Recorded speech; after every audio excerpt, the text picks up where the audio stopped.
Yes, alright. Mwiriwe neza, nizere ko meze neza nk'ibisanzwe murumva yuko ari wa mujene wanyu ONEBU kabisa. Kongeye kuba ikaza hano ku muyoboro ONEBU Opportunity Hub Rwanda, formerly known as TG Rajah Onebu Creative. Kuko twari dusanzwe dukorana mbere murabona yuko hari impinduka nkeya zabayemo, ako nta bidasanzwe n'ubundi kwari ukwagura kugira tubereze service inoze kandi nziza. Rero nkuko mubibona hano turi kuri website ya ALU Admission Application Guide, aho tugiye kukubwira buri kimwe cyose uzakenera kumenya mbere yuko utangira gukora application hano muri ALU, ukizera neza yuko application yawe yagenze neza bazagufata. Turavuga ku madokima nyirizina, amadokima bakenewe. Ikindi turaza kuvuga ku Amanota ushobora kuba wakora application ufite ukaba wizeye neza ko bazagufata. Ikindi turaza kureba mu program arimo hano muri ALU, ubundi turebe neza n'uburyo ki ushobora gukora application ubundi ibintu bikagenda neza.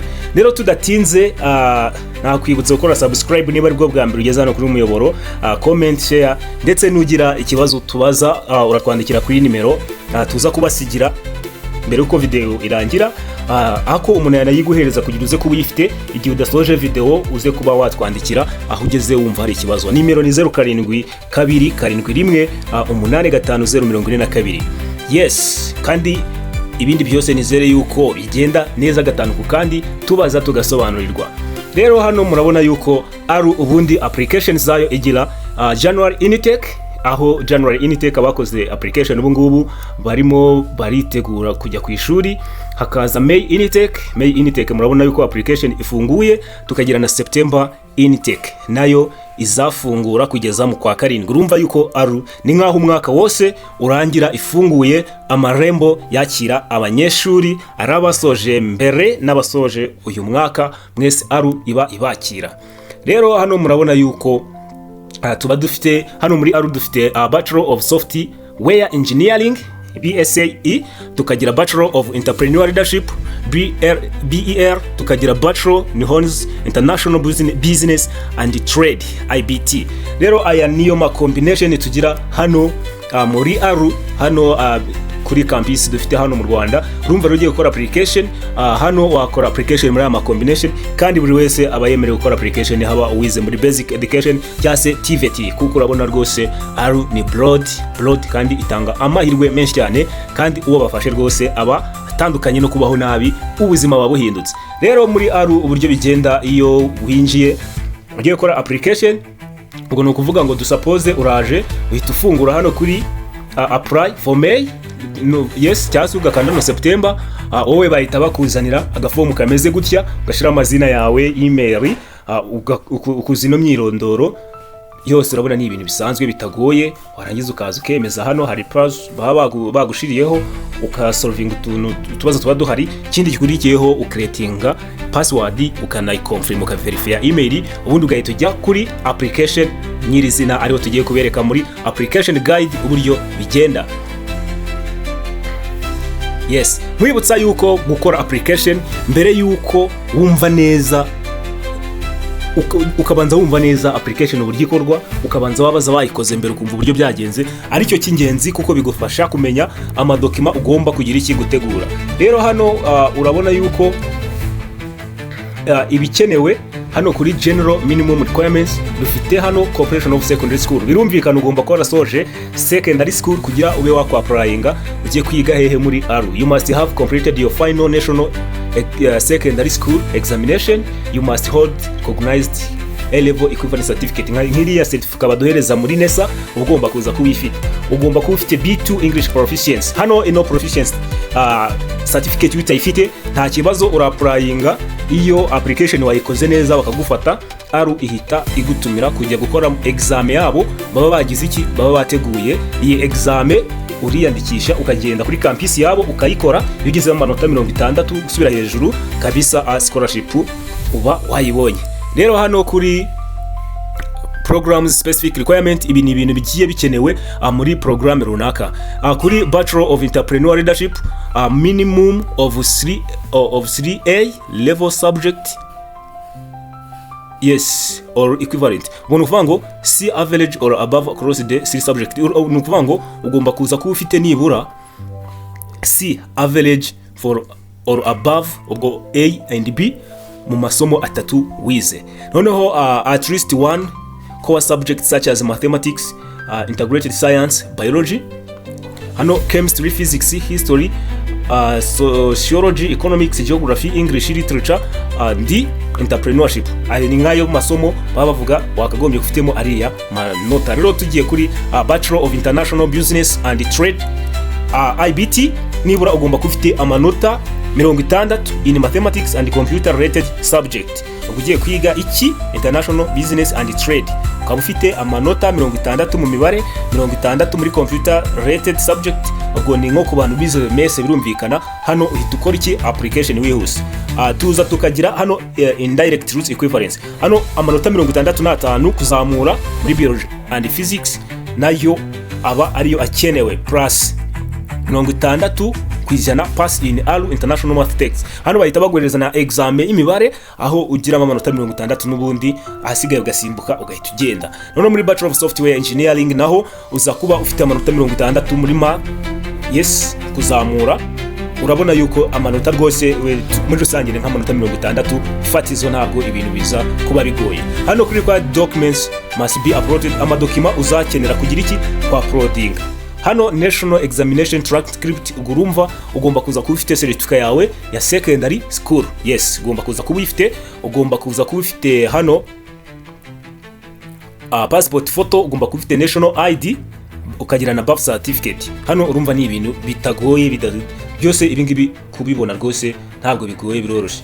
Ubwo nukuvuga ngo recommended documents, aya na ndi madokima ushobora kuza kuba ufite, ariko ni option utayafite nta kibazo, ariko iyo ikintu kiri option cyase gikenewe biba biguhereza andi mahirwe yo kuba wakora application kandi ukaba bagufata. Nukuvuga ngo muri ayo document harimo CV letter of recommendation kura ku bantu bakureze cyangwa se bakuze, standardized test score niba ari examen iri standard wigeze ukora, amanota wigezemo urayatanga, English proficiency test result niba urayikozeho utanga nayo manota, test ya transcript or professional diplomas niba hari nka kaminuza wigeze wigamo yindi ugaragaza amanota yaho wagiye ugira, additional achievement niba ari ikintu mu buzima wigeze wachivinga nacyo ugishiramo nk'ama certificate ushobora kuba ufite. Noneho equivalence certificate ubwo hano ni ku bantu bize hehe, bize hanze, yes. Accept proof of English, ubwo abantu mwebwe mwamaze gukora ama examen, umuntu wakoze aya examen ashobora kuba yagira iki yayakoresha. Murabona yuko ari menshi cyane, dufitemo Duolingo, tukagira IELTS, tukagira TOEFL, IBT. Ubwo hano urabona nama ALU English test, hano ni ibintu byinshi cyane, ama test menshi tandukanye waragize amahirwe akagira aho uyikora ukaba wujuje ibisabwa tayari, ahangaha uhitishiramo nta gutinda. Ubwo noneho twebwe reka dukomeze tureba kuri how to start your application. Ikintu cya mbere twabivuzeho, uraza ukaregisteringa kuri poto yabo, ugashiramo iyi myirondoro, aho wavukiye, aho uba, nationality, country of city, city of residence, gender, phone number, high school name, ubundi ibindi ugakomeza. Hano ubwo kuri stage ya mbere aba ari ibijyanye nawe nyine, urabona hariho gucreatinga survey monkey account, ukayiverifyinga, ugacompletinga all sections, ukauploadinga required document arizo twavuzemo hejuru. Noneho ukaza ugahita ugera kuri mark each, ujya ukamarkinga buri section as completed, ubundi ibindi ugakomeza bigenda neza. Ubwo ni ukuvuga ngo kuri hano step ya kabiri, kuri step ya kabiri ahambere hari ibijyanye nawe. Step ya kabiri niyo ya financial aid. Hano ugerageza kubikora neza cyane kuko hano niho hatuma bagufata cyase ntibagufate. Noneho indicate if you need financial aid. Hano ugaragaza neza niba ukeneye iki ubufasha kugira ngo ube wakaffordinga your studies at ALU. Hano uvuga uburyo ki wowe wanyu mubayeho pana byakwiriye kubati na we na nawe mwafite imodoka ntabwo ngira bati twe dufite imodoka cyangwa iki, uravuga nyine nk'umuntu ushaka scholarship. Akandi niba ari nk'umuntu ushobora kubifite nabyo urabispecifyinga ukabivuga neza, haba ari icyangombwa kibyemeza ukabivuga, waba uri refugee ukabivuga neza nyine ukabyemeza. Ubwo hano biba biguhereza amahirwe yo kuba wakora application ndetse ikanagenda neza. Noneho receive financial aid portal link, hano bahita baguhereza link, then financial EF calculations. Ubwo kuri cyo you provide the household financial information, utanga abantu mubana mu muryango wanyu uburyo ki amafaranga abatunga yinjira n'abayinjiza. Upload financial documents, noneho ubwo ugahita ushiramo ino document ibigaragaza imiterere y'amafaranga mwinjiza uburyo biba byifashe. Submit the financial aid application, yes, ubwo iyi ngiyi uhita submitinga bigahita birangira. Types of financial aid at ALU, ubwo ni ukuvuga ngo Mastercard Foundation Scholarship for low income students. Hano ifasha abanyeshuri bafite ubushobozi buke bwo kwishurira, aho ibahereza tuition fees waiver portal. Noneho tukajya kuri refugee background, umuntu ufite ubimpunzi utaba mu gihugu cye, ahangaha ahabwa amahirwe. Nanone tubonye abantu bafite ubukungu buke, noneho tubonye n'abandi bafite iki undi w'impunzi. Students with physical or learning disabilities and must show strong leadership potential, clean mission with impact potential. Ubwo hano ni ukuvuga ngo umuntu ufite ubumuga, yes, nawe aba ahabwa amahirwe menshi cyane yo kuba yagira iki, yahabwa scholarship. Igikurikiyeho tugiye kuza twihuta turebe ayo madokima, ubundi tuza kuba twagira iki dutanga twaprodinga aba ameze ate. Ni ukuvuga ngo bageraho bakakubaza abakwishuriraga amashuri yawe ya segonderi, bakakubaza momo statement yabo cyangwa se bank statement. Ubwo uragenda ukareba aba guardian bawe babiri abo uba wahisemo, bakaguhereza izo letter, then uragenda kuri momo statement niyo nziza niboneka vuba, ugenda ku cyiciro cya MTN, aragenda bakayimushakira, yayibona, none ukaza ukagira iki ukayaprodinga mu hano letter explain income. Ubwo noneho nawe ahita guhereza letter igaragaza neza uburyo ki ayo mafaranga agenda ayinjiza, bihita binagaragaza neza uburyo ki adashobora kukuviramo ubushobozi bwo kuba wakishyurira kaminuza. Letter from community leader confirming income source, ubwo uhita ukenera indi letter ishobora kuva kwa mudugudu cyangwa se kwa gitifu ikonfirma aho ayo mafaranga ava, niba ari mu buhinzi, niba ari iki. Noneho unemployed termination of retirement letter, also affidavit. Hano kuvuga ngo iyo nk'uwagufashaga atagikora kubera yuko hari impamvu zitandukanye, cyangwa se yarabaye retired, iyo letter nayo ugira iki urayigaragaza.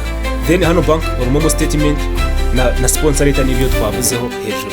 Ubwo murabona yuko hano personal circumstance documents wowe kubijyanye nawe ushobora kuba watanga, niba wenda ufite umubyeyi umwe utanga death certificate, iyi ngiyi bakwirembera aboneka nta kibazo, aho guardianship letter, undi ukurera nawe akaguhereza letter, divorced, past leadership scholarship letter or sponsorship commitment. Ubwo hano ayo madokima yose ugenda utanga proof kandi ukabigenza neza, ibyo ubonye utumva neza ukaza kugira iki, ukaza kutubwira tukagufasha. Noneho step ya gatatu ni ALU Fit Challenge. Ino ALU Fit Challenge iba irimo utubazo dutandukanye tw'inyurabwenge, aho bakubaza ibibazo bigiye bitandukanye ukabisubiza. Ubu ni ukuvuga ngo first the final step in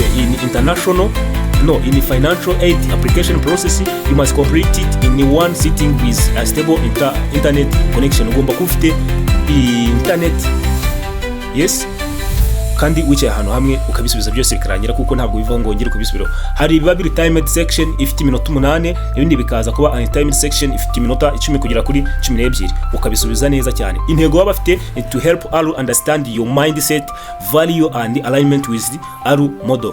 Does not affect admission decision. Ntabwo ibi ngibi biza ku affect admission decision yawe, ariko uragerageza ukabikora neza cyane kandi uko byagakwiye kugenda. Rero murumva neza uburyo ki ALU application ikorwa, kandi abanyeshuri benshi bamaze kugenda babyitwaramo neza, ubu bicaye muri ALU bari kwiga kandi bameze neza. Rero niba ukeneye ubufasha ntuze kugenda uze guhita utwandikira kuri 0727718502 turaza guhita tugufasha. Ikindi mbere yuko ufata umwanzuro wo gukora application, banza umenye ngo amadokima akenewe ni ayahe, ese nayabona cyangwa se ntabwo nayabona, ubundi uhituza tugufashe.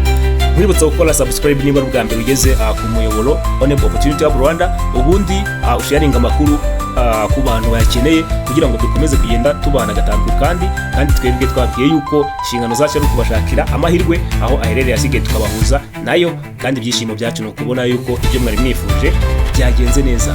Bye bye, yari ONEBU. Reba ku gafoto hejuru kandi tukora subscribe, ubundi tugende tubana gatandatu.